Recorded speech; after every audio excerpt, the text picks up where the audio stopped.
Bismillahirrahmanirrahim. Assalamualaikum warahmatullahi wabarakatuh. Apa kabar anak-anak ibu semuanya? Sehat-sehat semua ya? Alhamdulillah. Sudah berdoa belum? Bagaimana dengan tadarusnya tadi? Alhamdulillah. Baik. Untuk pertemuan kita kali ini, mata pelajaran Al-Quran Hadis, di pertemuan ketiga, kita akan membahas tentang isi pokok kandungan surah Al-Qadar. Sebelumnya kalian sudah membaca surah Al-Qadar, sudah menghafalnya, sudah menerjemahkannya. Sekarang di pertemuan ketiga ini kita akan membahas tentang apa isi pokok kandungan surah Al-Qadar. Jadi nanti setelah pembelajaran ini selesai, kalian diharapkan dapat menjelaskan tentang isi pokok kandungan surah Al-Qadar. Baik, kita mulai sama-sama. Ya, sebelum kita memahami isi surah Al-Qadar, Ibu ingatkan kembali, surah Al-Qadar itu terdiri dari 5 ayat. Al-Qadar artinya apa? Ya, betul, kemuliaan.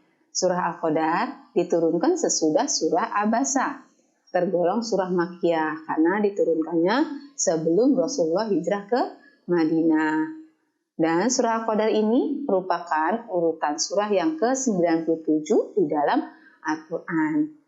Nama Al-Qadar sendiri diambil dari ayat pertama. Nah, baik, sekarang kita masuk kepada kandungan surah Al-Qadar. Ayat pertama surah Al-Qadar, baca dulu. Bismillahirrahmanirrahim. Inna anzalnahu fi lailatul qadar. Artinya, sesungguhnya kami telah menurunkan Al-Quran pada malam Lailatul Qadar. Nah, dalam ayat pertama ini surah Al-Qadar dijelaskan tentang diturunkannya Al-Quran oleh Allah Subhanahu wa Ta'ala. Kapan diturunkannya? Nah, diturunkannya pada malam Lailatul Qadar. Sebagaimana Allah menjelaskan dalam surah Al-Baqarah ayat 185 yang berbunyi Bismillahirrahmanirrahim. Syahrul Ramadan alladzi unzila fihi al-Qur'an hudal linnasi wa bayyinatin minal huda wal furqan. Dan masih ada kelanjutannya ya. Ini penggalannya. Artinya bulan Ramadan adalah bulan yang di dalamnya diturunkan Al-Quran sebagai petunjuk bagi manusia dan penjelasan-penjelasan mengenai petunjuk itu dan pembeda antara yang benar dan yang batil. Nah, Allah menurunkan Al-Quran itu sebagai apa? Sebagai pedoman hidup manusia, sebagai pedoman hidup umat Islam, mulai dari ibadah, muamalah, fikih, dan lain-lainnya. Nah, itu isi kandungan yang pertama. Berikutnya, ayat yang kedua. Wa ma adraka ma lailatul qadar. Artinya, dan tahukah kamu apa malam kemuliaan itu? Nah, Allah memberikan pertanyaan kepada manusia yang siapapun tidak ada yang bisa menjawabnya. Kemudian Allah menjawabnya di ayat yang ketiga. Apa itu malam Lailatul Qadar?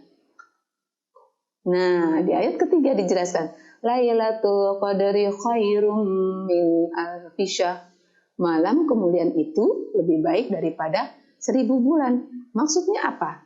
Maksudnya, jika kita melakukan perbuatan baik seperti sholat, zikir, membaca Al-Quran pada malam itu, nilainya lebih utama daripada 1000 bulan. Nah, 1000 bulan itu kira-kira berapa tahun ya? Ada yang tahu? Ya, 1000 bulan itu sama dengan 84 tahun. Jadi, kalau kamu beribadah pada malam itu, pahalanya sama seperti kamu beribadah kurang lebih 84 tahun lamanya. Nah, jadi itulah keutamaan malam Lailatul Qadar. Jadi Lailatul Qadar itu apa sih? Lailatul Qadar itu adalah malam yang agung bagi umat Islam. Selanjutnya, di ayat keempat, Tanazzalul malaikatu warruhu fiha bi'idzni rabbihim min kulli amr. Nah, artinya pada malam itu turun para malaikat dan ruh. Siapa? Jibril dengan izin Tuhannya untuk mengatur semua urusan. Jadi malam itu para malaikat termasuk Jibril turun ke bumi atas izin Allah. Untuk apa?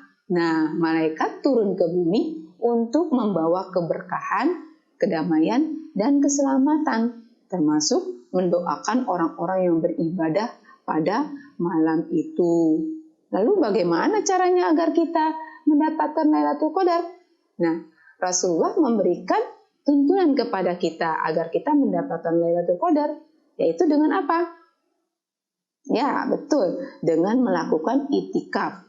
Apa itu itikaf? Itikaf adalah diam diri di dalam masjid untuk niat mendekatkan diri kepada Allah Subhanahu wa Ta'ala. Nah, selama itikaf kita dianjurkan untuk sholat, membaca Al-Quran, berzikir, dan berbuat baik yang lainnya. Selama itu pula kita akan dijauhkan dari perbuatan yang tercela. Nah, di ayat terakhir inilah yang kelima.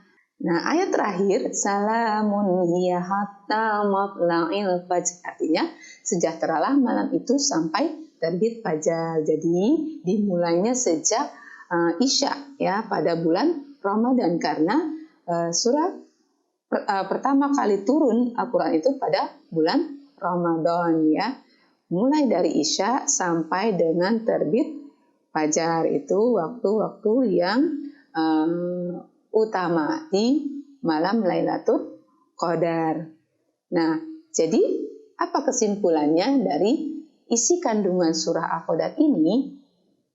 Yang pertama, isi dari kandungan surah Al-Qadar tentang turunnya Al-Quran.